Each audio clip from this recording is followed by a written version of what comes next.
قرآن مجید فرقان حمید کی سورہ آل عمران کی آیت مبارکہ آپ کے سامنے پڑھی ہے۔ اللہ پاک نے اس میں ارشاد فرمایا وَلَا يَحْسَبَنَّ الَّذِينَ يَبْخَلُونَ بِمَا آتَاهُمُ اللَّهُ مِنْ فَضْلِهِ وَخَيْرًا لَهُمْ۔ فرمایا اللہ نے جو کچھ تمہیں اپنے خزانوں میں سے عطا کیا ہے، اپنے فضل کی جو بڑی خیرات اللہ پاک نے مال و دولت کی صورت میں، متاع کی صورت میں تمہیں دی ہے، فرمایا کہ جو لوگ اس میں بخل کرتے ہیں اور بخل کر کے یہ گمان کرتے ہیں کہ ہوا خیر لہم، یہ بخل ان کے لیے بہتر ہے، اس بخل سے شاید وہ زیادہ امیر ہو جائیں گے، یہ کنجوسی اور یہ اللہ کی راہ میں اس کے احکام کے مطابق اس مال کی زکوٰۃ نہ دینے سے کیا سمجھتے ہیں ان کے حالات زیادہ اچھے ہو جائیں گے؟ فرمایا نہیں، بل ہوا شر لہم، حقیقت یہ ہے کہ اس میں ان کے لیے خیر نہیں، ان کے لیے شر ہے، یہ ان کے لیے کسی اچھی نیک شگونی کا سبب نہیں ہے، بلکہ بخل کرنا اور اللہ کی راہ میں اپنا مال اس کے بتائے ہوئے احکام کے مطابق خرچ نہ کرنا، فرمایا یہ انسان کو شر کی راہوں پہ لے جاتا ہے۔ شر کی راہیں شیطان کی راہیں کہلاتی ہیں، خیر کی راہیں رحمان کی راہیں کہلاتی ہیں۔ یعنی اللہ تعالیٰ نے قرآن مجید میں دو ٹوک یہ فیصلہ دے دیا کہ اپنے مال میں جو لوگ زکوٰۃ نہیں دیتے، صدقات فطرانہ ادا نہیں کرتے، وہ رحمان کی راہوں سے ہٹ جاتے ہیں اور شیطان کی راہوں کے مسافر بن جاتے ہیں۔ اب ایسے لوگوں کے ساتھ پھر اللہ کیا کرے گا، انجام بھی بتا دیا، فرمایا سَيَطْوَقُونَ مَا بَخِلُوا یوم القیامہ، انہوں نے جس مال میں بخل کیا تھا اللہ اس مال کا توق بنائے گا، توق،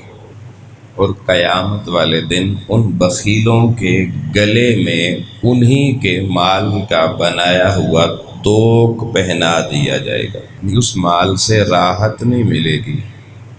وہ مال، لیکن مال تو بندہ اس لیے کماتا ہے نا، مجھے راحت ملے، آسانی ملے، مشکلیں میری حل ہوں، مال تو مقصد یہ ہوتا ہے جمع کرنے کا، لیکن اگر مال انسان کے لیے باعث سے امن و رحمت و سلامتی بننے کے، اگر اسے ہی تکلیف دینا شروع کر دے، اذیت دینا شروع کر دے، اس کے لیے باعث شر بن جائے، تو ایسے مال سے تو پھر اس مال کا نہ ہونا بہتر ہے۔ پھر فرمایا کہ مسئلہ ہمارے ذہنوں کی نفسیات کا کیا ہے کہ ہم یہ سمجھتے ہیں کیونکہ میں نے بڑی محنت کی ہے جی، میں نے کمایا ہے جی، میرا اس کے اوپر حق ہے، میری مرضی کسی کو دوں یا نہ دوں۔ اللہ پاک نے اس نفسیات کا بھی جواب دے دیا، اس ہماری سائیکالوجی کا بھی، فرمایا تم کس کے مالک ہو؟ وَلِلَّهِ مِيرَاثُ السَّمَاوَاتِ وَالْأَرْضِ، زمین اور آسمان کے سارے خزانوں کی وراثت تمہاری نہیں، اللہ کی ملکیت ہے،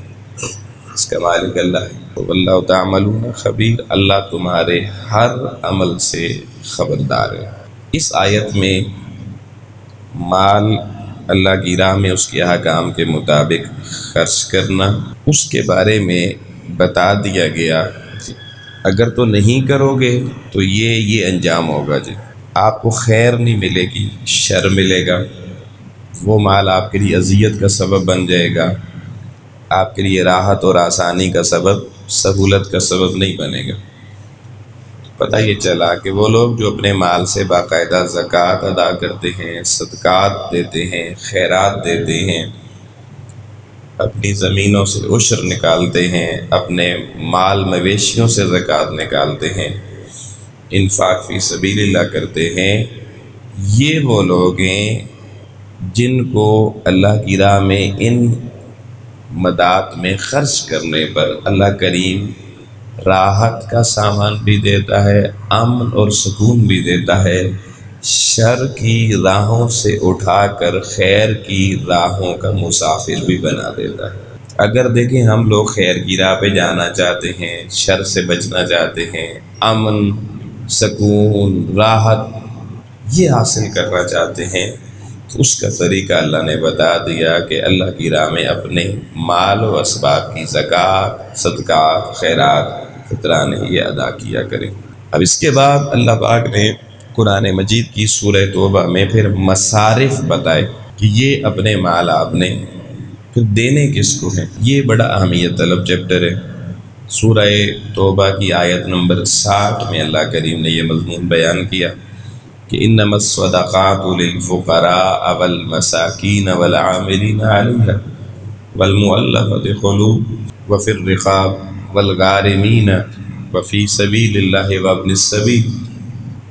فریضۃ من اللہ واللہ واسع علیم۔ 8 مصارف زکوٰۃ یا صدقات اللہ پاک نے اس آیت میں بتائے ہیں۔ اب یہ جو 8 مصارف ہیں یہ تو اکثر بیان کیے جاتے ہیں، لوگ سنتے بھی ہیں، لیکن ان کی پہچان ہم اس طرح نہیں کرتے جیسے قرآن و سنت کے پیمانے فقہائے کرام نے بتائے۔ دیکھیے اللہ پاک نے سب سے پہلا مصرف زکوٰۃ صدقات کا وہ فقراء بتائے۔ اب فقراء کا لفظ حقیقت میں اپلائی کس پر ہوتا ہے، اس پر کبھی کسی نے نہ سوال پوچھا نہ کوئی زحمت کی اس کی تحقیق کرنے کی۔ ایک طرف لوگ سارا کچھ کما کے پورا سال اپنے مشائخ کو، اپنے پیران کرام کو نذرانے کی صورت میں دیتے ہیں اور زکوٰۃ نہیں دیتے۔ انہیں کہیں جناب آپ زکوٰۃ دیں، وہ کہتے ہیں بھئی میں کیوں دوں، میں تو پورا سال لوٹاتا رہتا ہوں۔ بھئی کہاں آپ نے کس غریب کو زکوٰۃ دی؟ کہتے ہیں میں اپنے آستانے پہ اپنے مرشد کے وہاں لنگر میں ڈالتا ہوں، ان کی خدمت میں نذرانہ پیش کرتا ہوں۔ کوئی ان سے پوچھے بھئی یہ دلیل کیا ہے کہ یہ آپ کی زکوٰۃ وہاں لگتی ہے خیرات؟ تو وہ یہی آیت پڑھ کے کہتے ہیں انما الصدقات للفقراء۔ قرآن تو کہتا ہے 2 ہی فقیروں کو۔ اب اس کے ذہن میں فقیر سے مراد غریب نہیں ہے، کیونکہ فقیر کا لفظ ہمارے یہاں مشائخ کے لیے استعمال ہوتا ہے۔ تو یہ ہمارے عقیدے کی ایک بڑی تعداد جو زکوٰۃ نہیں دیتی، اس کی بنیادی وجہ یہ ہے کہ ان کو یہ غلط بات کسی نے بتا دی، کہیں سے آ گئی، یا کچھ جو جیلی 2 نمبر قسم کے لوگ ہیں، عامل اور لباس خضر والے پیران کرام، جو حقیقت میں ولایت کے مسافر نہیں ہیں، دنیا داری کے مسافر ہیں، انہوں نے دکان بنا لی کیونکہ اس میں اچھا مال آ جاتا ہے بغیر کسی پروڈکٹ کے۔ باقی دنیا میں کوئی دکانداری کارخانہ بنانا چاہیں تو اس کے لیے آپ کو پہلے پروڈکٹ رکھنی پڑتی ہے کہ آپ بیچنا کیا چاہتے ہیں۔ ہمارا سینٹری کی دکان ہے جی، یہ الیکٹرک کی ہے جی، یہ سبزی کی ہے جی، یہ کریانے کی ہے جی، یہ کپڑے کی ہے، یہ جیولری کی ہے۔ لیکن یہ وہ دکان ہے جو فقیری کے نام پہ چلتی ہے، جس میں پروڈکٹ کوئی بھی نہ رکھو، پھر بھی بغیر پروڈکٹ لیے لوگ پیسے دے جاتے ہیں۔ اور یہ کام چل رہا ہے، اب تو گلی گلی محلے محلے بڑا تقسیم ہو گیا، اور عجیب قسم کی امت کے ساتھ دشمنی کی جا رہی ہے۔ استخارہ سینٹر لوگوں نے بنا لیا، یہاں آئیں جی اپنے استخارے کروائیں۔ کون کرے گا جی استخارہ؟ استخارہ سینٹر والا جی۔ اب یہ بھی مختلف علاقوں میں آپ کو ملیں گے۔ رسول کائنات صلی اللہ علیہ وسلم کی زندگی میں استخارہ ملتا ہے، صحابہ کرام کو اس کی تلقین ملتی ہے۔ حدیث مبارکہ میں استخارہ کی دعا، اللہم انی استخیرک بعلمک واستقدرک بقدرتک واسألک من فضلک العظیم، یہ پوری دعا ملتی۔ لیکن میں نے ساری زندگی جو مطالعہ کیا، مجھے کوئی ایک روایت بھی ایسی نہیں ملی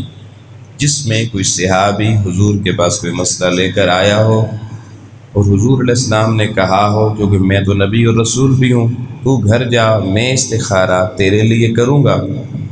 تو اگلے جمعے یا کل آنا، میں تمہیں بتا دوں گا۔ اور حضور علیہ السلام کو تو استخارہ کے لیے رات سونا اور وہ دعا کی ضرورت بھی نہیں تھی، وہ تو ڈائریکٹ اللہ تعالیٰ سے جو بات پوچھنا چاہتے پوچھ سکتے تھے۔ مگر آقا علیہ السلام نے کیونکہ شریعت امت کو سکھانی تھی، لہذا جس نے اپنا کوئی مسئلہ بتایا، حضور نے یہ نہ کہہ کر کہ میں استخارہ تیرے لیے کروں گا، بلکہ اسے ارشاد فرمایا یہ دعا ہے، یہ طریقہ ہے، استخارہ کرو، اللہ سے مشورہ کرو۔ وہ صحابہ استخارہ کرتے، اللہ سے مشورہ کرتے، ہاں خواب میں جو چیز نظر آتی اس پہ حضور سے پھر تعبیر کے حوالے سے مشورہ لیتے تھے۔ لیکن حضور نے کبھی نہیں کہا صدیق اکبر آپ اس محلے میں ایک استخارہ سینٹر قائم کر لیں، فاروق اعظم ذرا آپ دوسرے محلے میں کر لیں۔ مولا علی کو کہا تھا آپ تیسرے محلے میں کر لیں، جناب طلحہ و زبیر کو کہتے ذرا آپ مدینے کے باہر دیہات ہیں وہاں کو استخارہ سینٹر بنا لیں، لوگوں کو میرے پاس آنا پڑتا ہے، بڑے دور مسئلہ ہوتا ہے، تو محلے محلے استخارہ سینٹر حضور 10-15 بنوا دیتے، آج بھی ہوتے تو ہمیں بات سمجھ میں آتی، مگر آقا علیہ السلام نے یہ کام نہیں کیا۔ اور پھر ان استخارہ سینٹرز میں ایک تو یہ خلاف سنت ہو گیا کہ ایسا طریقہ ہمیں نہیں شریعت میں ملا، دوسرا یہاں استخارہ فری بھی نہیں ہوتا، استخارے کی فیس بھی آپ کو ملے گی، آپ جا کے چیک کریں۔ استخارہ ہم نے کیا ہے جی، آپ کے استخارے کا نتیجہ آ گیا، فیس جمع کروائیں، ڈگری وصول کریں۔ تو دین کی بڑی عام اصطلاحات کے ساتھ بھی گلی محلوں میں مذاق ہو رہا ہے، امت کو ڈائریکٹ اللہ کے ساتھ ویسے ہی توڑنے والی طاقتیں بہت آ چکی ہیں، رئیس کثر ہمارے اندر خود لوگ دکانیں بنا کر پوری کر رہے ہیں۔ تو میں بات کر رہا تھا کہ زکوٰۃ کے باب میں، فطرانے کے باب میں، یا جو صدقہ ہے اس کے باب میں بھی یہ جو 2 نمبر قسم کے لوگ ہیں، انہوں نے یہی آیت پڑھ کے مرید بنا کے ان کو یہ کنوے کی کہ انما الصدقات للفقراء، پہلا مصرف ہی یہ فقیروں کو دے، اور فقیر ہم ہیں۔ ایک تو جو فقیر ہونے کا دعویٰ خود کرے لوگوں، وہ فقیر نہیں ہوا کرتا، وہ اپنے منہ میاں مٹھو تو کہلا سکتا ہے۔ فقیر جتنا بڑا فقیر ہو اتنی زیادہ عاجزی ہوتی ہے، اپنے آپ کو اتنا ہی بڑا وہ لوگوں کے سامنے گناہگار شو کرے گا، اپنے آپ کو چھوٹا شو کرے گا۔ یہ ایک غلط میسج امت میں چلا گیا، اور لوگ اس عقیدہ صحیحہ کے ماننے والے اس کا شکار ہو کر اس اللہ کی حقیقی عبادت جو زکوٰۃ کی صورت میں کرنی تھی اور اس سے مال نے پاک ہونا تھا، جیسے آپ 5 وقت نماز پڑھتے ہیں، یہ وجود کی زکوٰۃ ہے، اس وجود کی، وجود کا میل گند گناہ اس سے صاف ہوتے ہیں۔ اقیم الصلاۃ طرفی النہار وزلفا من اللیل ان الحسنات یذہبن السیئات، نمازیں پڑھا کرو، یہ نمازیں پڑھنا تمہارا میل کچیل سیئات کا تم سے دور کرتا ہے اور ان کی جگہ نیکی کی اندر شجر لگاتا ہے۔ تو نماز اس وجود کی زکوٰۃ ہے، اس وجود کو پاک کرتی ہے۔ ان الصلاۃ تنہی عن الفحشاء والمنکر، برے راستوں سے روکتی ہے۔ تو جیسے مال کی زکوٰۃ عبادت، سجدے، تلاوت اور اللہ کی بارگاہ میں نماز پڑھنا ہے، ویسے ہی اپنی جو کمائی ہے، جو دولت ہے، جو مال ہے، دوستان محترم، وہ مال چاہے جانوروں کی صورت میں ہو، کھیتی کی صورت میں ہو، یا روپے نقدی کی صورت میں ہو، جس بھی صورت مال تجارت کی صورت میں ہو،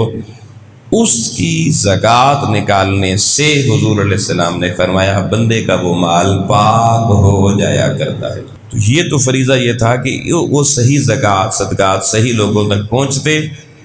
تو آپ کا وہ بقیہ مال آپ کے لیے اب پاک ہو جاتا، اور اصل مال حلال وہ ہوتا ہے جو آپ کے وجود میں اترنے سے پہلے، استعمال میں آنے سے پہلے پاک کر لیا جائے۔ یعنی جو صاحب نصاب ہے اس کے لیے ایک شرط آ گئی دین میں کہ اس کا مال پاک نہیں ہوگا جب تک وہ اس میں سے صدقات و فطرات اور زکوٰۃ ادا نہیں کرے گا۔ یعنی اس کی اہمیت کو آپ سمجھیں، اور یہ دین کا تیسرا بڑا پلر آف دین ہے، ستون ہے دین کا، رکن ہے دین کا۔ تو اب آپ سوال کر سکتے ہیں پھر انما الصدقات للفقراء، فقیر کون ہے؟ تو فقیر دوستان محترم وہ بندہ ہوتا ہے جو پیسے کماتا ہے، کوئی کام چھوٹا موٹا کرتا ہے، دیہڑی لگانے جاتا ہے، شام کو اس کو دیہڑی کے پیسے ملتے ہیں، 500 روپے مزدوری مل گئی، کہیں سیل مینی کے طور پہ گیا، 600 روپے دیہڑی، 400 روپے دیہڑی، 200 روپے مل گیا، تھوڑا ملا یا زیادہ ملا، مگر کچھ نہ کچھ اس نے کمایا۔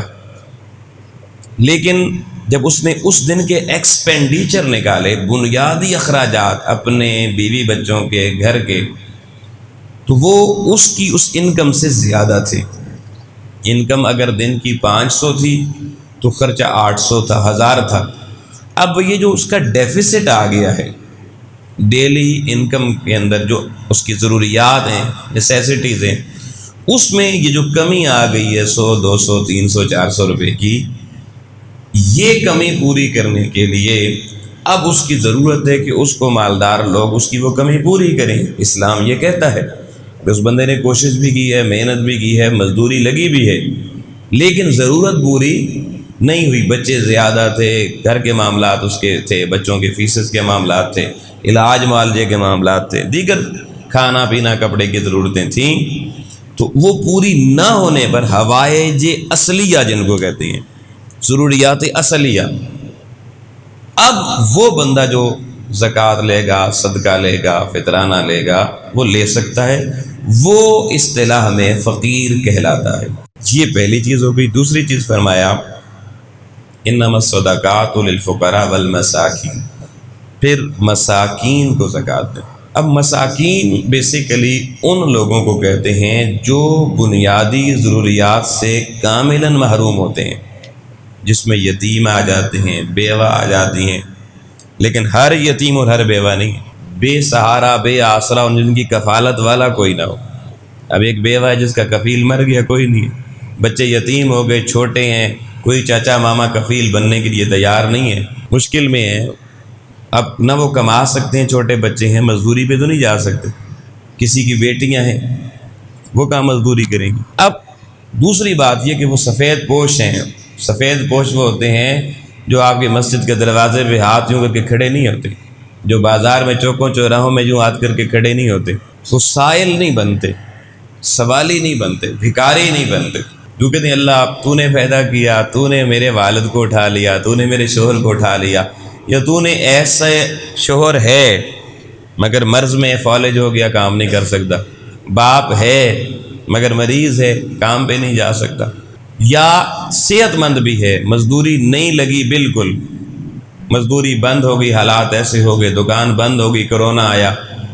اب گھر کا نظام چلتا تھا، زیرو ہو گیا۔ تو یہ سارے فیکٹرز عوامل بنتے ہیں مسکینی کی، کہ اس کے بعد وہ بندہ سائل نہ بنے، بیکاری نہ بنے۔ تو اب اللہ اور اللہ کے رسول نے کہا کہ ان لوگوں کی ضرورت بھی زکوٰۃ کے پیسے سے، صدقات سے، خیرات سے اور دیگر انفاق کی صورت میں پوری کی جائیں۔ یہ مصرف زکوٰۃ میں دوسرا مصرف کہلاتا ہے فقیر کے بعد، کہ ان لوگوں کو بھی آپ زکوٰۃ دیں۔ دو مصارف ہو گئے جی۔ تیسرا مصارف بتایا گیا والمؤلفۃ قلوب، کہ دلوں کی تالیف کے لیے، دلوں کو مزید مائل کرنے کے لیے۔ یہ کیا ہے جی؟ اس کی بھی تعبیرات لوگوں نے اپنی اپنی بنا لی ہیں، جو دین پراپر نہیں سیکھتے، پراپر نہیں پڑھتے۔ ایک نوجوان تھا، اس کے باپ نے مجھے شکایت کی کہ یہ بیٹا میرا ہے، نوکری بھی لگ گئی ہے، اس کو انجینئر بنایا ہے، لیکن یہ تنخواہ لے کے گھر نہیں دیتا۔ اس سے پوچھیں، وہ کہتا ہے جی میرے بڑے خرچے ہیں۔ تو آپ اس سے پوچھیں مسئلہ کیا ہے؟ تو ہم نے جب اس نوجوان سے بات چیت کی تو وہ کہتا ہے جی میری ایک دوست ہے، میں نے اس سے شادی کرنی ہے، تو اس کی ضرورتیں ہوتی ہیں ہر مہینے کی، تو میں اس پہ لٹا دیتا ہوں، اور یہ میں زکوٰۃ سمجھ کے، خیرات سمجھ کے، صدقہ سمجھ کے دیتا ہوں۔ میں نے کہا کیسے؟ اس نے یہ آیت پڑھ دی، اس نے کہا والمؤلفۃ قلوب، اس کا دل تھا کہ میرے قریب ہو جائے، شادی میں آسانی ہو جائے، ابھی بات نہیں بن رہی، اس کو مائل کرنے کے لیے۔ تو قرآن کہتا ہے جی کسی کو مائل کرنے کے لیے زکوٰۃ فطرانہ، زکوٰۃ صدقہ دیں اس کو، تو میں اس لیے خرچ کرتا ہوں۔ دیکھیں نا قرآن میں لکھا ہوا، اس کو بھی کوئی استاد ملا۔ یہ جو آج کل خود نما قسم کے علماء بنے ہوئے ہیں نا، وہ پھر اپنی اپنی تعبیرات نکالتے ہیں۔ تو یہ بنیادی طور پہ تو یہ حکم آیا تھا مؤلفۃ قلوب جب اسلام ابھی نیا نیا دھرتی پر آیا تھا، اور لوگ اس کی طرف، اب دیکھیں نا، آپ کو کسی کو بھی راغب کرنا تو سب سے پہلے لوگوں کے مسائل ہوتے ہیں، مجبوریاں ہوتی ہیں، غریب کے وہ مسئلے مجبوریاں حل کریں یا اس کو معاشی استحکام دیں۔ لوگ امریکہ کیوں جاتے ہیں؟ پاکستان جیسا ملک جو لا الہ الا اللہ کے نام پہ بنا، یہاں رہنا پسند نہیں کرتے، امریکہ کیوں جاتے ہیں؟ کہ وہاں معاشی استحکام ہے۔ سعودی عرب میں کیوں جاتے ہیں؟ ریال ہے۔ کویت میں کیوں جاتے ہیں؟ وہاں پہ معاشی استحکام ہے۔ تو ہر بندہ اس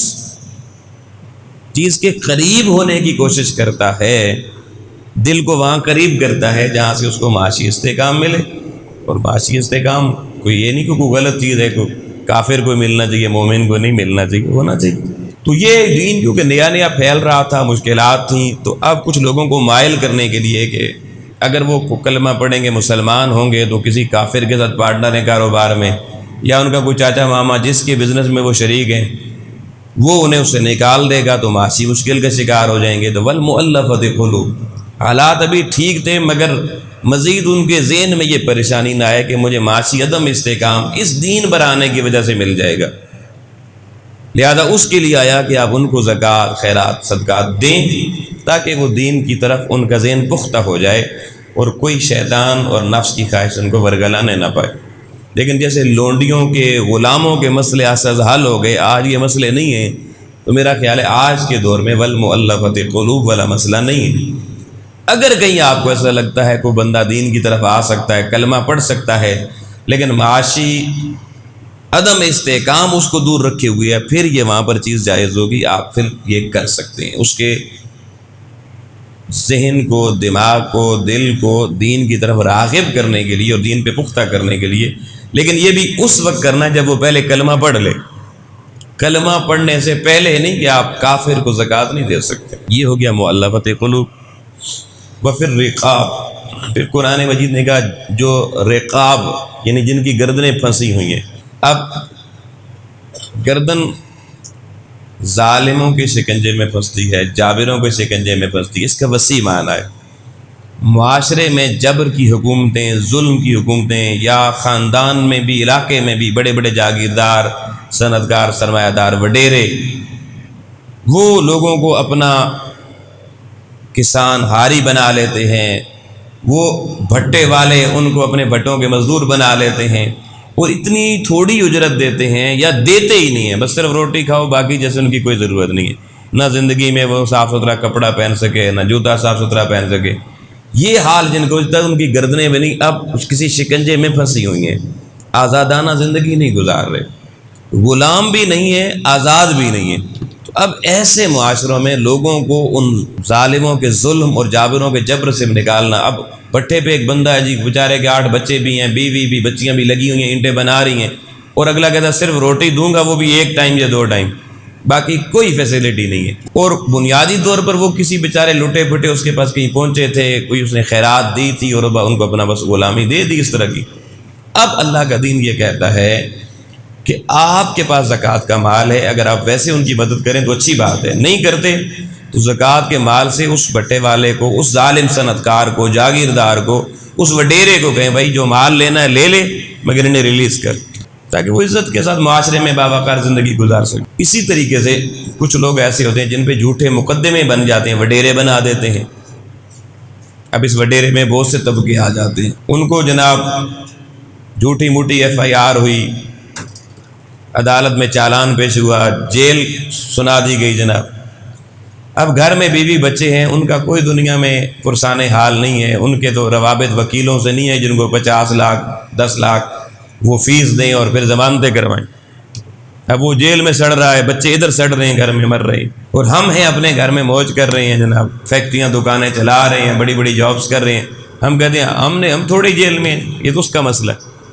دین محمدی دیکھیں ہر کلمہ پڑھنے والے کی بھلائی اور خیر کہی کی دعوت دیتا ہے، اور پھر جب وہ دعوت بھی ہم قبول نہیں کرتے تو فرائض دینیہ میں یہ بات رکھ دی گئی کہ آپ جس محلے میں، جس علاقے میں رہتے ہیں، اگر کسی بندے کو ناحق جیل بھجوا دیا گیا اور وہ بیچارہ ضمانت بھی کروانے کے پیسے نہیں رکھتا، باہر آئے اپنی دیہڑی لگائے گھر چلا رہا تھا، مگر اب نظام اس کا رک گیا، تو اس کی ضمانت کے لیے اگر مچل کا جمع کروانا ہے، کوئی رجسٹری وہاں پہ پیش کرنی ہے، جو ہم نہیں کرتے غریبوں کے لیے، وڈیروں کے لیے کرتے ہیں جن سے مفادات ہوتے ہیں اور کچھ پیسے لگانے پڑتے ہیں وکیل کے اوپر، تو قرآن مجید کہتا ہے کہ ان لوگوں کی گردن آزاد کروانے کے لیے آپ زکوٰۃ میں سے یار پیسے دے دیں، فطرانے کے ہی دے دیں، صدقے کے ہی دے دیں، مگر اس کو ریلیز کروائیں تاکہ وہ دوبارہ باعزت زندگی جی سکے۔ یہ تھا وفی الرقاب۔ پھر فرمایا والغارمین، مقروض جو قرضے میں جکڑا ہوا ہے۔ اب دیکھیں بعض لوگ زندگی میں آگے بڑھنے کے لیے ذریعہ قرضہ، اللہ کا بھی حکم ہے دینا چاہیے، وہ کسی سے قرضہ پکڑا، دکان کھول لی، کوئی کاروبار شروع کر لیا، لیکن پھر کیا ہوا، کوئی ڈاکہ پڑ گیا، کوئی سیلاب آ گیا، کوئی اور جناب بجلی کا سرکٹ شارٹ ہوا، آگ لگ گئی، یا گاہک نہیں آیا، وہ مال خراب ہو گیا، پڑے نہیں بک سکا۔ اب سبزی فروٹ کی دکان کسی نے کھولی، نہیں بکا، گرمی تھی، رات صبح اٹھا سارا خراب ہوا پڑا تھا، نقصان ہو گیا۔ اب وہ کاروبار آگے تب چلائے، دوبارہ مال تب خریدی، اس کے بعد پیسے ہوں، اب وہ پیسے ہیں نہیں، پہلے والا مال خراب ہو گیا ہے، آگ لگ گئی، جل گیا، کوئی نقصان ہو گیا۔ اب اس نے کیا کیا، باعزت آدمی تھا، باوقار آدمی تھا، 4 بندوں سے تعلق تھا، میرے آپ کے پاس آیا، اس نے کہا یار مجھے 1 لاکھ روپے دے دیں، تھوڑا مشکل میں ہوں، میں لوٹا دوں گا، ہم نے آپ نے دے دیے پیسے، اب وقت آ گیا قرضہ لوٹانے کا، وہ نہ لوٹا سکا، حالات بہتر نہ ہوئے، کئی لوگوں کو پھر مسائل آ جاتے ہیں، کوئی اور آزمائش آ گئی، کوئی بچہ بیمار ہو گیا، اس پہ جناب آپ سرجیکل کہیں کوئی ایک آپریشن کروائیں، لاکھوں روپے خرچ ہو جاتے ہیں، جگر کا مسئلہ آ جائے، 60 لاکھ روپے کی پیوند کاری ہو رہی ہے، بڑی مشکلات ہے، کینسر کا علاج کروانا پڑ جائے چھوٹا سا بھی، لاکھوں نہیں کروڑوں بھی لگ جاتے ہیں، اب وہ قرض اس نے ادا کرنا ہے، صورت کوئی نہیں ہے، تو دین یہ کہتا ہے کہ اس مقروض کا قرض پہلے تو آپ کے حالات اچھے ہیں، ویسے ہی ادا کر دیں تو اچھی بات ہے، نہیں اگر آپ کا دل مانتا تو آپ زکوٰۃ کے پیسے سے، صدقات کے پیسے سے ہی صحیح، لیکن اس کو ریلیف دے دیں تاکہ وہ بندہ بھی اپنی زندگی کو بحال کر سکے، تو یہ بھی ایک مصرف زکوٰۃ کا دیا گیا۔ اب دیکھیں ان چیزوں کو اس باریک بینی سے اگر ہم سوچیں تو معاشرے کے کتنے مسائل حل ہو سکتے ہیں۔ پھر فرمایا وفی سبیل اللہ، کچھ لوگ اللہ کے راستے میں نکلے ہوتے ہیں، یہ بڑی لائق توجہ بات ہے۔ اب دیکھیں دین کی اقامت، دین کی تجدید، دین کا کام، دینی پیغام لوگوں تک پہنچانا، دین نسلوں کو پڑھانا، دین بیان کرنا، یہ ایک فل ٹائم جاب ہے۔ اب ایسا بندہ اگر ساتھ کاروبار کرے، بزنس کرے، دکان صبح جناب 7 بجے کھولے، رات 11 بجے بند ہوتی ہے، تو دین کا وہ کیا کام کرے؟ نوکری کرے تو صبح جناب 7 بجے گھر سے نکلے، شام کو 6 بجے چھٹی ہو کے واپس آئے، دین کا وہ کیسے ڈیوٹی دے سکتا ہے؟ تو ہے بندہ تکڑا، صحت مند، جوان، بہترین، خوبصورت، ساری صلاحیتوں سے مالا مال ہے، لیکن وفی سبیل اللہ، اللہ کے راستے میں دین پڑھا رہا ہے، دین سیکھ رہا ہے، اس کی ضرورتیں ہیں، وہ طالب علم بن کے کسی مدرسے میں بیٹھا ہوا ہے، استاد بن کے کہیں پر ہے، کوئی حکومتیں تنخواہیں نہیں دے رہی، طلباء کی فیسیں نہیں دے رہی، ضروریات پوری نہیں کر رہی، کفالت کرنے والی ریاست نہیں ہے، کفالت کرنے والا نظام نہیں ہے، اب وہ کہاں سے نظام چلے گا؟ تو اس کے لیے کہا وفی سبیل اللہ، آپ زکوٰۃ، صدقات، فطرانہ اور یہ چیزیں آپ وہاں پر دیں جہاں لوگ اپنی دین کی راہ کے مسافر جو ہیں وہ اپنی دینی ضروریات تو پوری کر رہے ہیں، دین لوگوں تک پہنچا رہے ہیں، اپنی دنیوی ضروریات بھی پوری کر سکیں، معاشی ضرورتیں بھی پوری کر سکیں۔ اس کے بعد فرمایا وابن السبیل، ایک بندہ دین کے لیے نہیں نکلا، دین کی تبلیغ کے لیے، ابلاغ کے لیے، دعوت کے لیے نہیں نکلا، دین کا کوئی پروگرام لے کے نہیں نکلا، وہ اپنی ذاتی حاجت کے لیے گیا، کسی دوسرے ملک، کسی دوسرے علاقے میں مسافر بن کے گیا تھا، کسی سے ملنے گیا، کوئی خوشی غمی میں گیا، کسی معاملے میں بھی گیا دنیا کے، جائز ناجائز نہیں، اور وہاں پیسے ختم ہو گئے، اب اس کے پاس پیچھے پیسے گھر میں ہیں، بینک میں ہیں، مگر گھر واپس آئے پیسے لے کے جائے تو جس مقصد کے لیے گیا وہ فوت ہو جاتا ہے، یا آ ہی نہیں سکتا واپس، پیسے ہی نہیں ہے، لٹ گیا، وہاں کسی نے جیب کاٹ لی، تو آپ کہیں گے جی اے ٹی ایم پہ چلا جائے، تو وہ جس علاقے میں وہاں اے ٹی ایم ہی نہیں ہے، یا اے ٹی ایم کام گھر میں پڑا ہوا ہے، یا اے ٹی ایم کارڈ تو پاس تھا مگر جیب گڈی چلا گیا، یعنی وہ بنیادی ضرورت سے معروم ہو گیا، اب اس کے پاس کوئی طریقہ سورس نہ رہا، بھلے پیچھے کروڑوں کا مالک تھا، بینک بھرے ہوئے تھے، اب اس کی وہاں ضرورت ہے، وہ اگر کسی کو کہتا ہے بھائی میری مدد کریں، لوگ نہیں کرتے، تو وہ کہہ سکتا ہے کہ بھائی مجھے زکوٰۃ دے دو، فطرانہ دے دو، مجھے صدقہ دے دو، خیرات دے دو، تو آپ اس کو تانا نہیں دیں گے کیوں ایسا کر رہا ہے، آپ دیں گے کیونکہ قرآن نے کہا وابن السبیل، مسافر کی بھی مدد کرنی لازم ہے، اور فریضۃ من اللہ۔ اچھا یہ چیزیں پھر سنت نفل نہیں ہیں، کس کو اہمیت نہ دینا، فرمایا یہ اللہ کی طرف سے تمہارے فرائض میں شامل کر دیا گیا، یہ فرض ہو گیا۔ ہم کسی کو دیکھیں نا، بعض اوقات کوئی بندہ ہمارا دروازہ کھٹکھٹا دے، اس کی بات بھی نہیں سنتے، پہلے ہی چڑھ جاتے، اٹا کٹا، شرم نہیں آتی، وہ بھائی پہلے پوچھے تو صحیح، کیا پتہ مسافر ہو یار، اور اللہ نے آپ کے دروازے بھی بھیج دیا کہ فرض آپ ادا کر، جب آپ اس کو بھگا دیں گے، اس کی بات نہیں سنیں گے تو اس کا نقصان نہیں، اس کو تو اللہ کہیں اور سے پوری ضرورت کر دے گا، لیکن آپ نے جو فرض ادا کرنا تھا اس کی ادائیگی آپ سے نہ ہو سکے، اس سے محروم ہو گئے۔ یہ دوستان محترم مصارف زکوٰۃ ہیں۔ اب جو اہم ایک صرف نقطہ اور بتانا چاہتا ہوں، بہت سارے اس میں اہم مسائل ہیں جو ہم کوشش کریں کہ رمضان میں بھی کچھ ڈسکس بیچ میں کریں۔ آپ یہ دیکھیں کہ اب زکوٰۃ آپ نے دینی ہے، آپ کو مصارف پتہ چل گئے۔ ہمارے یہاں ایک عمومی ہم نے کانسیپٹ بنایا ہوا ہے، ہم ہر سال اس پہ کوئی تحقیق نہیں کرتے۔ ایک خاندان میں کوئی بیوہ ہو گئی تھی، بس جس سال بیوہ ہوئی تھی ہم نے زکوٰۃ دی، پھر ساری عمر اسی کو دیتے رہنا، اور زکوٰۃ 10,000 ہے تب بھی اس کو دینا، لاکھ روپے تب بھی اسی کو دینا، بس وہ اپنی ہے جی تو بس بیوہ ہے۔ اس تصور کو تھوڑا سا میں ریویو کروانا چاہتا ہوں۔ دوستان محترم، دین زکوٰۃ ان لوگوں کو دینا چاہتا ہے جو اس نصاب صاحب نصاب نہیں ہیں، اور صاحب نصاب کے علاوہ بھی اگر بنیادی ضرورتیں موجود ہیں، نصاب تک نہیں بندہ پہنچا تب بھی زکوٰۃ نہیں لے سکتا۔ زکوٰۃ محروموں کے لیے ہے جو بنیادی ضروریات زندگی سے محروم ہیں۔ یہ نہیں کہ بریانی کھانے کا دل کرتا ہے تو وہ نہیں ہے، بنیادی مطلب ہوتا ہے بیسک نیسیسٹی، روٹی اور اس کے ساتھ بھلے چٹنی کیوں نہ ہو،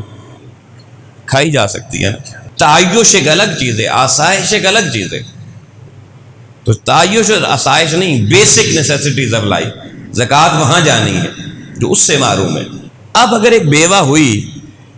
تو پہلے تو یہ دیکھا جائے نا کہ اس کو شوہر کی وراثت میں سے کیا مل رہا ہے۔ اگر شوہر وراثت میں اتنا کچھ چھوڑ کے چلا گیا کہ وہ تو پیچھے صاحب نصاب بھی، اس کو تو زکوٰۃ دینی پڑے گی خود دوسروں کو، تو آپ بیوہ سمجھ کے نہیں دے سکتے۔ اس لیے یہاں قرآن مجید نے مصارف زکوٰۃ میں بیوہ کا نام نہیں لیا، یتیم کا نام بھی نہیں لیا، صرف مساکین کہہ دیا۔ یہ غور طلب بات ہے، ویسے قرآن مجید نے جگہ جگہ یتیم کا نام بھی لیا، بیوگان کی بھی حقوق کی بات کی، لیکن اس باب میں دیکھیے ان کے نام نہیں آئے۔ آپ کو بیوہ کا معیار چیک کرنا پڑے گا کہ وہ کیا مسکینی والے معیار پہ پورا اترتی ہے، اس معیار پہ پورا اترے تو دیں ورنہ نہیں۔ یتیم بچے ہیں، اگر وہ مساکین والی